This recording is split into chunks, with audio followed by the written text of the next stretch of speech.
Hello friends, welcome back to my channel. आज की इस वीडियो में हम बात करेंगे trial and error theory of learning के बारे में। इसे हम स्टिमुलस रिस्पॉन्स थ्योरी या फिर बॉन्ड थ्योरी ऑफ लर्निंग या फिर थ्योरी ऑफ कनेक्शनिज्म के नाम से भी जानते हैं। वीडियो को स्किप मत कीजिएगा, पूरी देखिएगा। आई होप आपको एक ही व्यू में कंप्लीट कॉन्सेप्ट समझ आ जाएगा। So let's begin. यह थ्योरी हमें E.L. थॉर्नडाइक ने दी थी, जो कि एक अमेरिकन साइकोलॉजिस्ट थे। थॉर्नडाइक ने काफी सारे एक्सपेरिमेंट किए थे ऑन एनिमल्स। इन्हीं एक्सपेरिमेंट के बेसिस पे उन्होंने कहा था कि connections are formed between the stimulus and response in nerve system.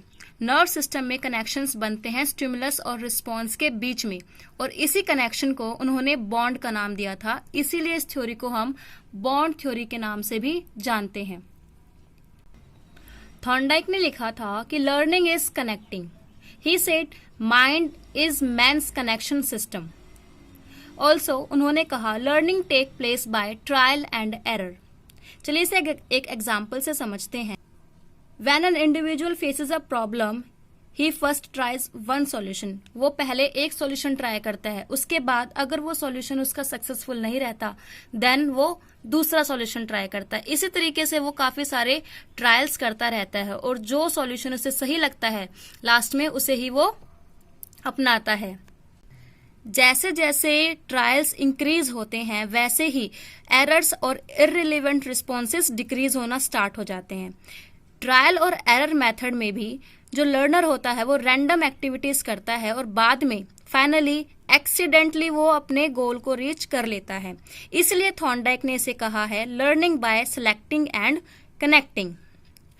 Now अब आगे बढ़ते हुए हम एक्सपेरिमेंट को पढ़ते हैं।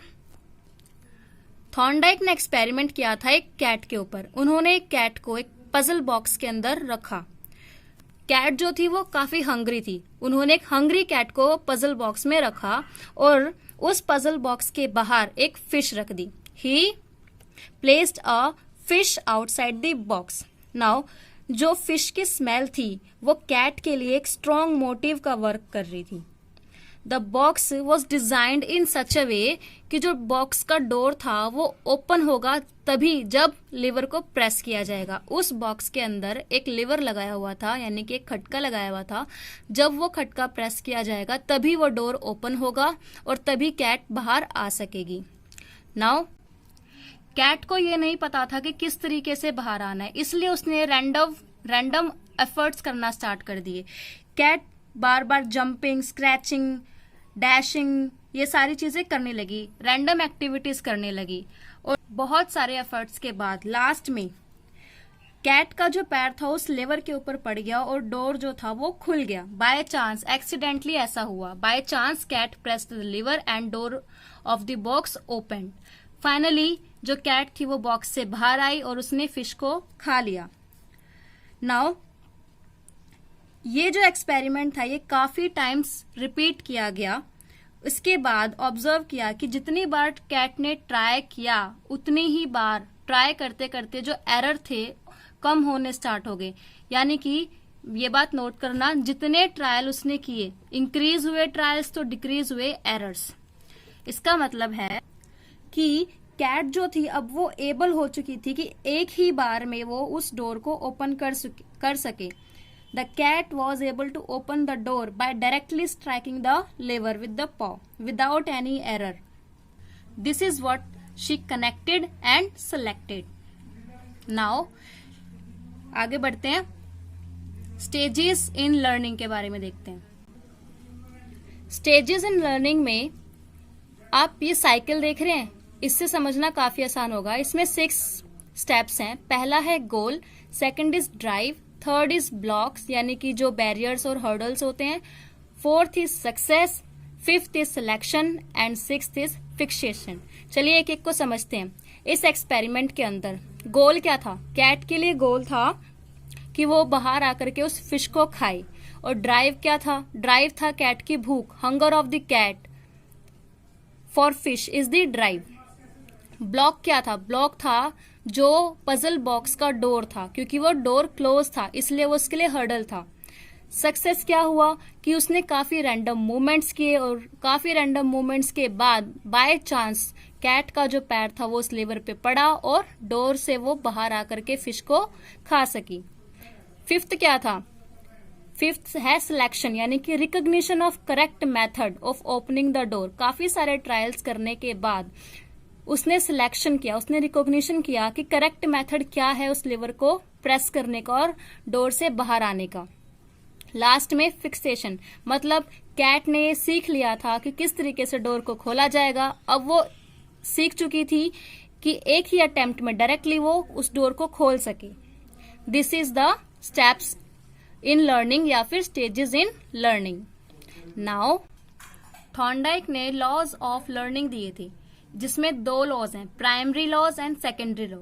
पहले हम बात करेंगे प्राइमरी लॉज के बारे में, जो कि 3 है, law of readiness, law of exercise and law of effect.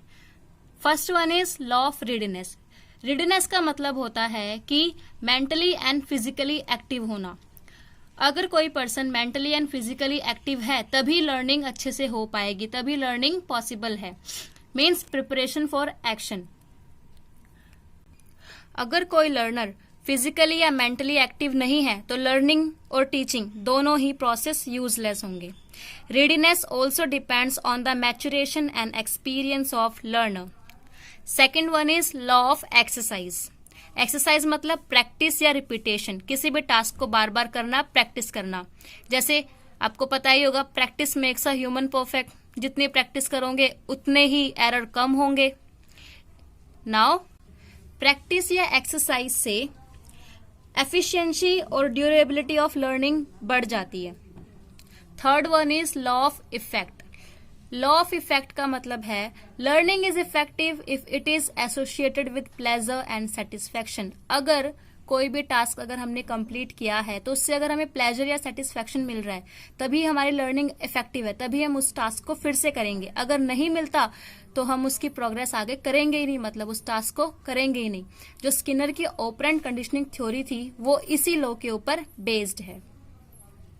Now secondary laws 5 हैं। First is law of multiple response, second is law of partial response, third is law of analogy, fourth is law of attitude and fifth is law of associative shifting. चलिए सबको देखते हैं।